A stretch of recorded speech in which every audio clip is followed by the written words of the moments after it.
গল্পটির নাম হলো ভয়ঙ্কর রাত। শহরের শেষ প্রান্তে একটা পুরনো পরিত্যক্ত বাড়ি ছিল। বলা হয় যে কেউ ওই বাড়িতে ঢুকেছে আর তারা কখনো ফিরে আসেনি। গল্পটা শুরু হয় 5 জন বন্ধুর সাথে: নিলয়, সোহেল, নাসির, শিমুল আর প্রিয়াঙ্কা। তারা একদিন ঠিক করলো সেই রহস্যময় বাড়িটিতে এক রাত কাটাবে। সন্ধ্যা নামতেই তারা বাড়ির দিকে রওনা হলো। বাড়িটি ছিল অন্ধকার, ধুলো, মলিন আর দরজার কপাটগুলো সব ছেঁড়া।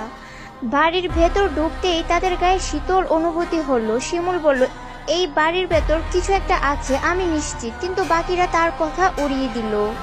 প্রথম অস্বাভাবিক ঘটনাটা ঘটলো তখন। নাসিরের মোবাইলে হঠাৎ একটা ভিডিও চলে আসে। সেখানে দেখা গেল তাদের 5 জনই এক অন্ধকার ঘরের ভেতর আটকা পড়েছে, আর ঘরের কোণে একটা ছায়া মূর্তি দাঁড়িয়ে আছে। নাসির দ্রুত ভিডিওটা অফ করে ফেলল, কিন্তু তখনই তারা শুনল